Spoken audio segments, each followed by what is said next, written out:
स्वतंत्रता दिवस की पूर्व संध्या पर आप सभी को मैं हार्दिक बधाई देती हूँ। हम सभी के लिए एक गर्व की बात है कि स्वाधीनता दिवस और गणतंत्र दिवस सभी भारतीय उत्साह और उमंग के साथ मनाते हैं। ये दिवस हमें भारतीय होने के गौरव का विशेष स्मरण कराते हैं। 15 अगस्त की तारीख हमारी सामूहिक स्मृति में गहराई से अंकित है। औपनिवेशिक शासन की लंबी अवधि के दौरान देशवासियों की अनेक पीढ़ियों ने ये सपना देखा था कि एक दिन देश स्वाधीन होगा। देश के हर हिस्से में रहने वाले पुरुष और महिलाएं, बूढ़े और जवान विदेशी शासन की बेड़ियों को तोड़ फेंकने के लिए व्याकुल थे। उनके संघर्ष में निराशा नहीं, अपितु बलवती आशा का भाव था। आशा का वही भाव स्वतंत्रता के बाद हमारी प्रगति को ऊर्जा देता रहा। कल जब हम अपने त्रिरंगे को सलामी दे रहे होंगे तो हम उन सभी स्वाधीनता सेनानियों को भी श्रद्धांजलि अर्पित करेंगे जिनके बलिदान के बल पर 78 साल पहले 15 अगस्त के दिन भारत ने स्वाधीनता हासिल की थी। अपनी स्वाधीनता का पुनः प्राप्त करने के बाद हम एक ऐसे लोकतंत्र के मार्ग पर आगे बढ़े जिसमें सभी वयस्कों को मतदान का अधिकार था। दूसरे शब्दों में कहे तो हम भारत के लोगों ने अपने नियति को स्वरूप देने का अधिकार स्वयं को अर्पित किया। अनेक लोकतांत्रिक व्यवस्थाओं में जेंडर, रिलीजन तथा अन्य आधारों पर लोगों के मताधिकार पर पाबंदियां होती थी, परंतु हमने ऐसा नहीं किया।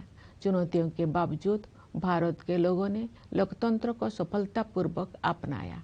लोकतंत्र को अपनाना हमारी प्राचीन लोकतांत्रिक मूल्यों की सहज अभिव्यक्ति थी। भारत भूमि विश्व के प्राचीनतम गणराज्यों की धरती रही है। इसे लोकतंत्र की जननी कहना सर्वथा उचित है। हमारे द्वारा अपनाए गए संविधान की आधारशिला पर हमारी लोकतंत्र का भवन निर्मित हुआ है। हमने लोकतंत्र पर आधारित ऐसी संस्थाओं का निर्माण किया जिनसे लोकतांत्रिक कार्यशैली को मजबूती मिली। हमारे लिए हमारा संविधान और हमारे लोकतंत्र सर्वोपरि है। अतीत पर दृष्टिपात करते हुए हमें देश के विभाजन से हुई पीड़ा को कदापि नहीं भूलना चाहिए। आज हमने विभाजन विभीषिका स्मृति दिवस मनाया। विभाजन के कारण भयावह हिंसा देखी गई और लाखों लोग विस्थापित होने के लिए मजबूर किए गए। आज हम इतिहास की गलतियों के शिकार हुए लोगों को श्रद्धांजलि अर्पित करते हैं। प्यारे देशवासियों, हमारे संविधान में ऐसे 4 मूल्यों का उल्लेख है जो हमारे लोकतंत्र को सुदृढ़ बनाए रखने वाले 4 स्तंभ हैं। ये मूल्य है न्याय, स्वतंत्रता, समता और बंधुता। ये हमारी सभ्यता के ऐसे सिद्धांत हैं जिन्हें हमने स्वाधीनता संग्राम के दौरान पुनः जीवंत बनाया है। मेरा मानना है कि इन सभी मूल्यों के मूल में व्यक्ति की गरिमा की अवधारणा विद्यमान है। प्रत्येक व्यक्ति समान है और सभी को ये अधिकार है कि उनके साथ गरिमापूर्ण व्यवहार हो। स्वास्थ्य सेवाओं और शिक्षा सुविधाओं तक सभी की समान पहुंच होने चाहिए। सभी को समान अवसर मिलने चाहिए। जो लोग पारंपरिक व्यवस्था के कारण वंचित रह गए थे, उन्हें मदद की जरूरत थी। इन सिद्धांतों को सर्वोपरि रखते हुए हमने 1947 में एक नई यात्रा शुरू की। विदेशी हुकूमत की लंबी अवधि के बाद स्वाधीनता के समय भारत घोर गरीबी से जूझ रहा था, लेकिन तब से अब तक के 78 वर्षों में हमने सभी क्षेत्रों में असाधारण प्रगति की है। भारत ने आत्मनिर्भर राष्ट्र बनने के मार्ग पर काफी दूरी तय कर ली है और प्रबल आत्मविश्वास के साथ आगे बढ़ता जा रहा है। आर्थिक क्षेत्र में हमारी उपलब्धियां साफ साफ देखी जा सकती है। पिछले वित्त वर्ष में 6.5% की सकल घरेलू उत्पाद वृद्धि दर के साथ भारत दुनिया की प्रमुख अर्थव्यवस्था में सबसे तेजी से बढ़ने वाले देश है। वैश्विक अर्थव्यवस्था में व्याप्त समस्याओं के बावजूद घरेलू मांग में तेजी से वृद्धि हो रही है। मुद्रास्फीति पर नियंत्रण बना हुआ है, निर्यात बढ़ रहा है। सभी प्रमुख संकेतक अर्थव्यवस्था की मजबूत स्थिति को दर्शा रहे हैं। ये हमारे श्रमिक और किसान भाई बहनों की कड़ी मेहनत और समर्पण के साथ साथ सुविचारित सुधारों और कुशल आर्थिक प्रबंधन का भी परिणाम है। सुशासन के माध्यम से बड़ी संख्या में लोगों को गरीबी से बाहर निकाला गया है। सरकार गरीबों के लिए अनेक कल्याणकारी योजनाएं चला रही है। जो लोग गरीबी रेखा से ऊपर तो आ गए हैं लेकिन मजबूत स्थिति में नहीं है, उनको भी ऐसे योजनाओं की सुरक्षा उपलब्ध है ताकि वे फिर से गरीबी रेखा से नीचे ना चले जाएं। ये कल्याणकारी प्रयास सामाजिक सेवाओं पर बढ़ते खर्च में परिलक्षित होते हैं। आय की असमानता कम हो रही है, क्षेत्रीय असमानताएं भी कम हो रही है। जो राज्यों और क्षेत्र पहले कमजोर आर्थिक प्रदर्शन के लिए जाने जाते थे, वे अब अपनी वास्तविक क्षमता प्रदर्शित कर रहे हैं और अग्रणी राज्य के साथ बराबरी करने की दिशा में आगे बढ़ रहे हैं।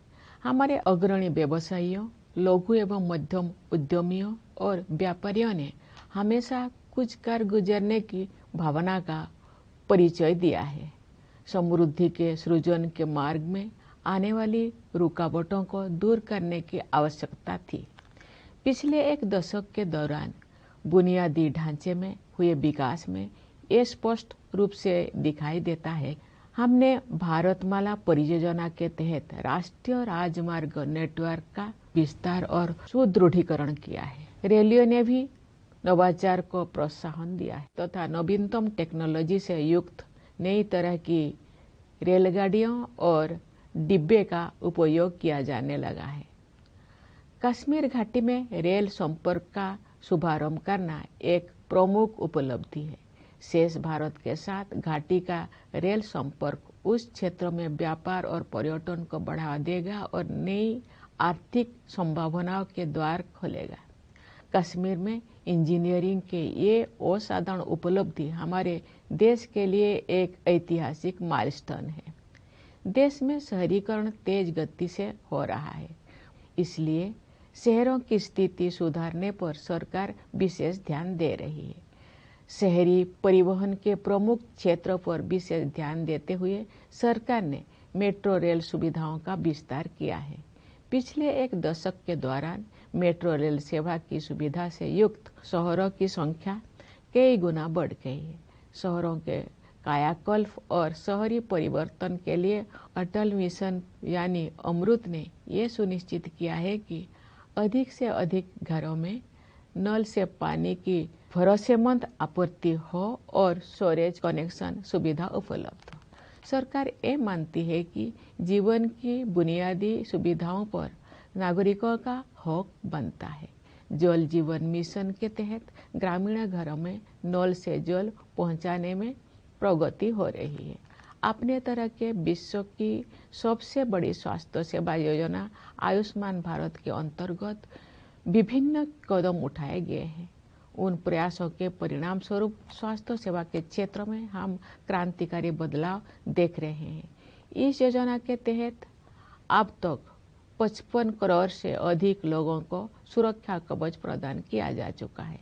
सरकार ने 70 वर्ष और उससे अधिक आयु के सभी वरिष्ठ नागरिकों को इस योजना की सुविधा उपलब्ध करा दी है, चाहे उनकी आय कितना भी हो। स्वास्थ्य सेवाओं तक पहुंच से जुड़ी असमानताएं दूर होने से गरीब और निम्न मध्यम वर्गों के लोगों को भी सर्वोत्तम संभव स्वास्थ्य सेवाएं उपलब्ध हो रही है।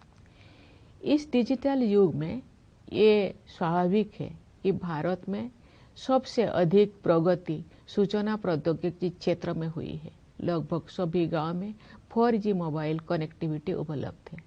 शेष कुछ हजार गांव में भी ये सुविधा शीघ्र ही पहुंचा दी जाएगी। इससे डिजिटल भुगतान तकनीकी को बड़े पैमाने पर अपनाना संभव हो पाया है। डिजिटल भुगतान के क्षेत्र में भारत कम समय में ही विश्व का अग्रणी देश बन गया है। इससे डायरेक्ट बेनिफिट ट्रांसफर को भी बढ़ावा मिला है तथा लक्षित लाभार्थियों तक कल्याणकारी भुगतान बिना किसी रुकावट और लीकेज के पहुंचना सुनिश्चित हो रहा है। दुनिया में होने वाले कुल डिजिटल लेन देन में से आधे से अधिक लेन देन भारत में होते हैं। ऐसे बदलाव से एक गतिमान डिजिटल अर्थव्यवस्था का निर्माण किया गया है, जिसका योगदान देश के सकल घरेलू उत्पाद में साल दर साल बढ़ रहा है। आर्टिफिशियल इंटेलिजेंस टेक्नोलॉजिकल एडवांसमेंट का अगला चरण है जो हमारे जीवन में अपना स्थान बना चुका है। सरकार ने देश के एआई क्षमताओं को मजबूत करने के लिए इंडिया एआई मिशन शुरू किया है। इस मिशन के तहत ऐसे मॉडल विकसित किए जाएंगे जो भारत की विशिष्ट आवश्यकताओं को पूरा करेंगे। हमारी आकांक्षा है कि वर्ष 2047 तक भारत एक ग्लोबल एआई हब बन जाए। इस दिशा में सामान्य लोगों के लिए तकनीकी प्रगति का सर्वोत्तम उपयोग और प्रशासन व्यवस्था में सुधार करके उनके जीवन को बेहतर बनाने पर विशेष ध्यान दिया जाएगा। जनसामान्य के जीवन को बेहतर बनाने के लिए कारोबार को आसान बनाने के साथ साथ जीवन को आसान बनाने पर भी समान बल दिया जा रहा है। विकास तभी सार्थक होता है जब हाशिए पर के लोगों तक सहायता पहुंचे और उनके लिए नए अवसर उपलब्ध हो। इसके अलावा हम हर संभव क्षेत्रों में अपनी आत्मनिर्भरता बढ़ा रहे हैं।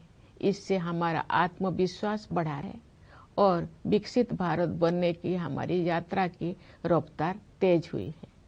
पिछले सप्ताह 7 अगस्त को देश में राष्ट्रीय हथकरघा दिवस मनाया गया। इस दिवस को मनाने का उद्देश्य हमारे बुनकरों और उनके उत्पादों का सम्मान करना है। हमारे स्वाधीनता संग्राम के दौरान 1905 में शुरू किए गए स्वदेशी आंदोलन की स्मृति में वर्ष 2015 से ये दिवस हर साल मनाया जाता है। महात्मा गांधी ने भारतीय कारीगरों और शिल्पकारों के खून पसीनों से निर्मित और उनके अतुलनीय कौशल से युक्त उत्पादों को बढ़ावा देने के लिए स्वदेशी की भावना को और मजबूत किया था। स्वदेशी का विचार मेक इन इंडिया और आत्मनिर्भर भारत अभियान जैसे राष्ट्रीय प्रयासों को प्रेरित करता रहा है। हम सबको ये संकल्प लेना है कि हम अपने देश में बने उत्पादों को खरीदेंगे और उनका उपयोग करेंगे। प्यारे देशवासियों, सामाजिक क्षेत्र में किए गए प्रयासों से संवर्धित समग्र आर्थिक विकास के बल पर भारत 2047 तक एक विकसित अर्थव्यवस्था बनने के मार्ग पर अग्रसर है। मैं समझती हूँ कि अमृत काल के इस दौर में आगे बढ़ते जाने की राष्ट्रीय यात्रा में सभी देशवासी यथाशक्ति अपना सर्वाधिक योगदान देंगे। मेरा मानना है कि समाज के 3 ऐसे वर्ग हैं जो हमें प्रगति के इस मार्ग पर आगे बढ़ाएंगे। ये 3 वर्ग है हमारे युवा, महिलाएं और वे समुदाय जो लंबे समय से हाशिए पर रहे हैं। अंततः हमारे युवाओं को अपने सपनों को साकार करने के लिए अनुकूल परिस्थितियां मिल गई है। राष्ट्रीय शिक्षा नीति के माध्यम से दूरगामी बदलाव किए गए हैं। शिक्षा को जीवन मूल्यों से तथा कौशल को परंपरा के साथ जोड़ा गया है। रोजगार के अवसर तेजी से बढ़ रहे हैं। उद्यमिता की आकांक्षा रखने वाले लोगों के लिए सरकार ने सर्वाधिक अनुकूल वातावरण उपलब्ध कराए हैं। युवा प्रतिभाओं की ऊर्जा से शक्ति प्राप्त करके हमारे आंतरिक कार्यक्रम का अभूतपूर्व विस्तार हुआ है। मुझे विश्वास है कि शुभांशु शुक्ला की इंटरनेशनल स्पेस स्टेशन की यात्रा ने एक पूरी पीढ़ी को ऊंचे सपने देखने की प्रेरणा दी है। ये अंतरिक्ष यात्रा भारत के आगामी मानव अंतरिक्ष उड़ान कार्यक्रम गगनयान के लिए अत्यंत सहायक सिद्ध होगी। नई आत्मविश्वास से भरपूर हमारे युवा खेल जगत में अपनी पहचान बना रहे हैं। उदाहरण के लिए शतरंज में आप भारत के युवाओं का जैसा वर्चस्व है वैसा पहले कभी नहीं था। राष्ट्रीय खेल नीति 2025 में निहित विजन के अनुरूप हम ऐसे आमूल बदलाव की परिकल्पना कर रहे हैं जिसके बल पर भारत एक वैश्विक खेल महाशक्ति के रूप में उभरेगा। हमारी बेटियां हमारे गौरव है। वे प्रतिरक्षा और सुरक्षा सहित हर क्षेत्र में अवरोधों को पार करके आगे बढ़ रहे हैं। खेलकूद को उत्कृष्टता, सशक्तिकरण और क्षमताओं का महत्वपूर्ण संकेतक माना जाता है। विश्व शतरंज चैंपियनशिप के लिए फीडे महिला विश्व कप का फाइनल मैच 19 वर्षों के भारत की एक बेटी और 38 वर्षों की एक भारतीय महिला के बीच खेला गया।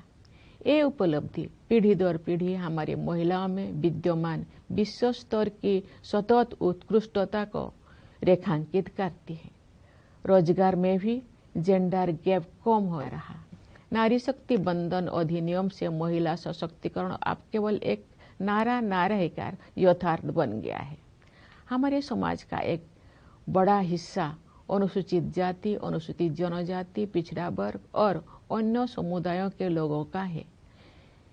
इन समुदायों के लोग अब हाशिए पर होने का टैग हटा रहे हैं। उनकी सामाजिक और आर्थिक आकांक्षाओं को साकार करने के लिए सक्रिय प्रयासों के माध्यम से सरकार उनकी सहायता करती आ रही है। अपनी वास्तविक क्षमता को हासिल करने की दिशा में भारत अब और अधिक तेज गति से आगे बढ़ रहा है। हमारे सुधारों और नीतियों से विकास का एक प्रभावी मंच तैयार हुआ है। इस तैयारी के बल पर मैं एक ऐसे उज्जवल भविष्य को देख पा रही हूँ जहाँ हम सब अपनी सामूहिक समृद्धि और खुशहाली में उत्साहपूर्वक योगदान दे रहे होंगे। उस भविष्य की ओर हम भ्रष्टाचार के प्रति जीरो टॉलरेंस रखते हुए अनवरत सुशासन के साथ आगे बढ़ रहे हैं। इस संदर्भ में मुझे महात्मा गांधी की एक महत्वपूर्ण बात याद आ रही है।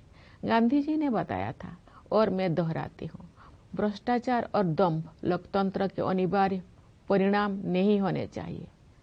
हम सब ये संकल्प ले कि गांधी जी के इस आदर्श को कार्य रूप देंगे और भ्रष्टाचार को समूल नष्ट करेंगे। प्यारे देशवासियों, इस वर्ष हमें आतंकवाद का दंश झेलना पड़ा।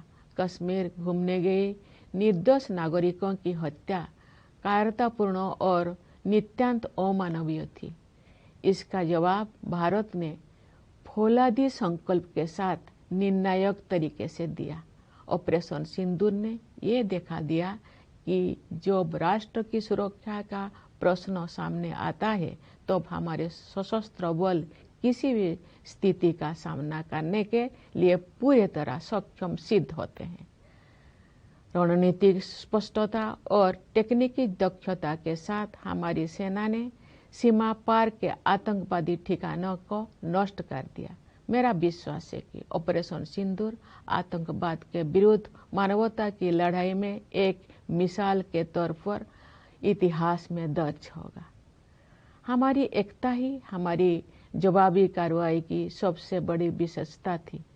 यही एकता उन सभी तत्वों के लिए सबसे करारा जवाब भी है जो हमें विभाजित देखना चाहते हैं।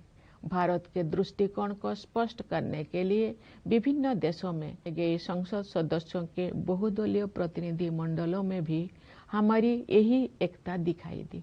विश्व समुदाय ने भारत की इस नीति का संज्ञान लिया है कि हम आक्रमणकारी तो नहीं बनेंगे, लेकिन अपने नागरिकों की रक्षा के लिए जवाबी कार्रवाई करने में तनिक भी संकोच नहीं करेंगे।